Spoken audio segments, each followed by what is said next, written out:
Hey there, everybody at Production Hub. I'm Christian Rousseau, and I'm the writer-director of No Loss, No Gain.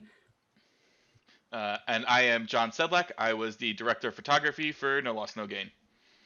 And I'm Kate Steinhebel. I was second unit DP. So we've got some questions here from Production Hub, and we're going to just kind of go down the line. The first one is, how did the project come about? So No Loss, No Gain was an idea that I've had for quite some time, and it really originated just with watching a lot of movies, kind of growing up, being quite the cinephile, being very familiar with some of the most popular heist movies and some of the not so popular heist movies. And one thing in particular for me was I felt like I never really saw a heist movie where the robbers attempted to kind of hedge their bets by letting the victims of the bank robbery kind of in on the heist. So that at the end of the heist, everybody just kind of goes their separate ways, and no one wants to rat anybody out because they are all in on it. So what sounds like a simple idea took a long time to gestate, and it really wasn't until here in Austin, Texas, when we started floating the idea out there and a potential location for such a script, and working with the actors, did it really flesh itself out. There was a 6-month period where we rehearsed this script, and the actors' input was pivotal to really developing this project. We really allowed them to own their characters and to give enough input that small details surrounding the script actually changed during that rehearsal process. Yeah, and I think so. In the initial pre-production stages, Kate was going to be the first unit photography, and I was going to be the second. And I was there with Christian, kind of as he was pinging the rough drafts off of me and giving feedback, since it is a very actor-centric and character-centric story. But Kate, being the awesome DP that she is, had another job that lined up as our production kept getting pushed back. So we kind of switched roles, and that's how I became the first unit director of photography on it. Yeah, so Kate and I actually met on my UT thesis film, and Kate, we were what's the word I'm looking for? We were dumb enough to do a 24-minute long take on a Steadicam with a red one. Yep. So the first digital, like pivotal digital camera that came out. How many ice packs did you go through on that? Yeah. Kate, do you remember all the debacles that we had surrounding that? Yes, there was an issue with the connection with the hard drive. Yes, it was hard drives. And then we had to go, because every time the Steadicam operator hit the curb, the hard drive connection would go out and we'd lose the entire take. And this was what, 12 minutes in, probably halfway through the take. Ouch. So then we went and got SD cards. So instead of shooting 4K, we shot 2K, right? We shot 2K, yeah. And yeah, I mean, that was kind of the whole point, was we were hoping, to have the most resolution possible. I mean, we were still using the red sensor and we were still getting a lot of great benefits, but it was, it was a difficult day, that's for sure. And in the end, it actually did help us because it kind of made a little bit more narrow for the lens. So it was more of a longer lens, which helped in the long run. Yeah. It was we weren't quite sure whether we were going to make it, we had a tight window. And so we kind of, I think if I remember correctly, when that happened, we made some adjustments to the shooting, moved some things around in the set design and all sorts of stuff. But anyway, so that's how Kate and I met. And for, 10 plus years, we had been planning and hoping to do our first feature film together. And then, so when this came along, in the meanwhile, while Kate was out in LA, John Sedlack and I started working together here in Austin at Austin Movie Gear, and really built our camaraderie just over talking about movies and helping with equipment checkout and all sorts of stuff. And so we had also built up this relationship of wanting to work together. So when this sort of constraint happened, it ended up becoming the inspiration for me kind of being able to have my cake and eat it too, like getting to work with two of my favorite people and two of my favorite DPs. So it was, yeah, that was great. Yeah, it was definitely a riot. Not to And mention, I've said this in other interviews this week, and I'll say it again. I was really impressed with y'all's ability to become kind of a two-headed monster in tackling this thing, because one of you are in LA, the other's in Austin. Kate, you set aside what you were doing and you came to Austin for that first weekend of shooting in the bank, so that we were kind of calibrated and we were all on the same page. And then, a year later when we're doing second unit, it felt like we didn't miss a beat, So No Loss, No Gain was shot primarily in Central Texas, in a little town called San Marcos, Texas, which is about 45 to 50 miles south of Austin. And that's where our principal photography for the bank location was shot. And then our second unit, being a mansion in West Austin and a park in downtown Austin and a tech hub in East Austin, that was kind of the other 20% of the film, and second unit photography. So yeah, Kate, do you want to talk a little bit about those locations when it came to the second unit in Central Texas, or in Austin specifically? Sure. So to start off, second unit in this film is not like second unit in any other film. It is specifically two separate worlds in the script. So that was very interesting. A good point for Christian to have created in the script.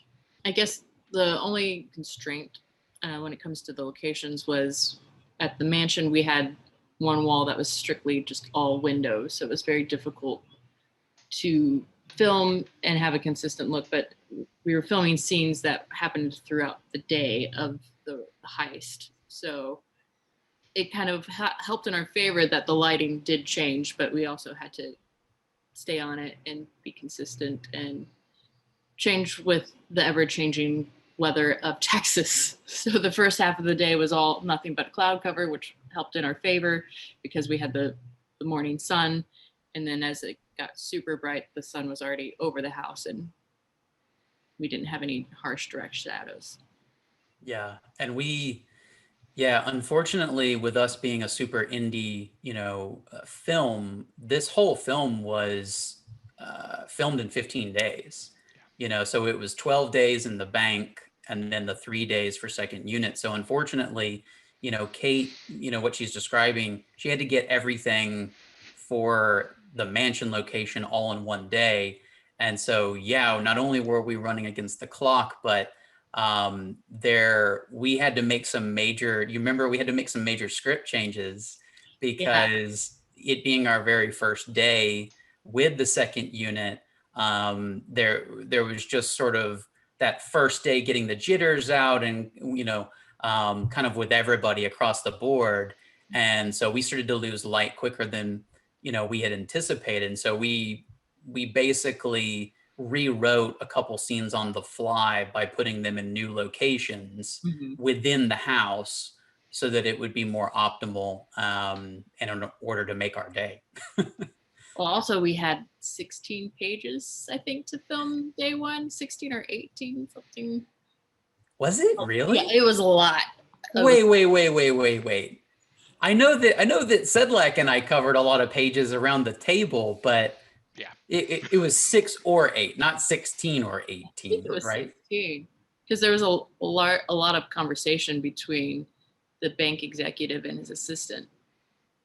So we definitely had 6 to 8 scenes filmed at the mansion. That's nuts. I can't believe we did that. Okay. Yeah. Yeah, We believe yeah, it. yeah. Yeah, which actually brings me to Sedlack, because that's going to be one of his things he's going to want to talk about. So John, talking about a lot of dialogue and a lot of pages, one of the questions that we want to talk about is kind of specifically filming in the bank location. But let's kind of transition based on what Kate was saying. Yeah, I don't remember us doing 16 to 18 in the bank, but I think it was 12 to 14. I think our biggest day was like, 14 pages was our biggest day. Right. And yeah, break that down for us a little bit. Yeah, so I mean, fortunately, we have an amazing cast and Christian, the kind of director that he is, rehearsed the hell out of them. So that really helps sped things along. But we also, because of the fact that our bank location was a actual operating bank, when we say we had to get those 14 pages in that day, it's because the bank was opening the next day and we weren't allowed back for another 7 days. We were only allowed to film on the weekends. 5 days. That's how math works. So, one of the things that we definitely decided early on was, in order to be able to make these days in the time that we had, is that the A unit was going to be a 2-camera shoot, so that we could make sure we get our coverage of the actors in these big scenes. There's a big part of the movie takes place in this conference room with all these bank customers and the people performing the heist, and so there's a lot of emotions running high, a lot of conversation, and so the way we kind of tackled that to make sure we made our days is we would take off half of the room at a time. So like we would film this half, we'd film that half, and then we get a couple inserts here and there of like certain things that are happening in actions, and we would make sure we get our coverage that way.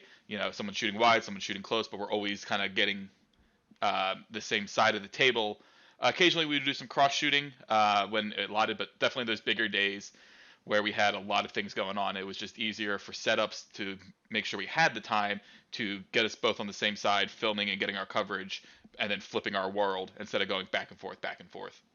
Yeah, and I said, like, I don't know, I hope I've verbalized this to you before, but I want to put emphasis on it now. The challenge there, you hear so many DPs talk about how, using more than one camera, you end up sacrificing, one good shot for 2 mediocre shots. And I was well aware of that going into it, but based on the way we prepped this film and the way we knew what we were capable of, I have to give you, like, just hat off to you, man. Like, there was never a moment, and obviously there were times where we made that call, right? There were times where it was like, why are we using the B we would take B camera out so we can focus on A camera, or I would say, hey, B camera, you're not necessarily needed right now, so if you can get a good shot, go for it. I trust you. But we're not relying on you. And then the B camera operator would be like, all right, you know what, I'm just in the way here, or let me pick up a couple like inserts and stuff like that that look good. But yeah, it was definitely a challenge. But I think all the pre-pro that we did, like going into it knowing we're doing a 2-camera shoot, definitely helps you get into that mindset of, all right, how am I going to accomplish this, as opposed to adding it on later, like, oh, let's bring in a second camera so we can do things quicker. And there were a lot of scenes like when we did the movie where we just rocked with a camera, Oh, absolutely. Absolutely. Yeah. I mean, Lena, our AD, was definitely not looking forward to that day when she was looking at 14 pages. And, we assured her, we were like, hey, like, we have this mapped out. We're well aware of, kind of the time constraints, but, we had that, Dana Dolly on one side of the room, and we got what we needed and then moved down the line. And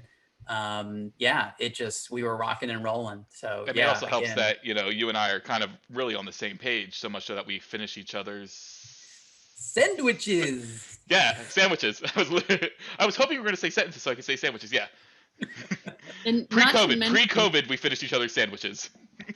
Also, not to mention, the principal photography is a huge ensemble cast, so that was Yeah. pretty cool in itself, making sure you have coverage of every single character. How many characters were in principal? 11 were in that conference room together for essentially 2 months. That's one of the deceiving things about when you look at the data of our film. You're like, oh yeah, indie micro budget, they filmed it in 15 days. That's about right. But no, it was, that principal photography was 12 days over the course of 2 months, right? Yeah. So 12 yeah, by weekends the or end 6 of it, weekends. yeah, I mean, absolutely. that's exactly what Chris Nolan did on his first movie. He filmed it over weekends. Yeah. Following, right? Mhm. Yeah. I mean, you do what you got to do to get the movie done. And, when you have the opportunity to use a real bank in San Marcos, Texas, literally miles away from the bank that was robbed and Steve McQueen's The Getaway, you take it, but John, like, that takes me back to talking about this location because, talk about the challenge of filming on a weekend and then being away for Yeah. 5 days and then coming back to that location. Yeah, it was definitely a challenge. Since we were only filming on the weekends, the challenge was like getting a consistent look with a 5-day gap in between, right? It's not like we could just leave our lights up and walk away. The bank was fortunate enough to let us leave our gels on like the practicals until we wrapped, and then they called us and said, "Hey, don't forget to take these down." And we're like, "But it looks better." We took it down. But a lot of that came down to is I did myself and the gaffer. We took a lot of notes about how we had our lights set up, so that when we came back to a scene, we knew exactly where to go, how to set them up, and we can expedite that process, like coming back as opposed to starting from scratch.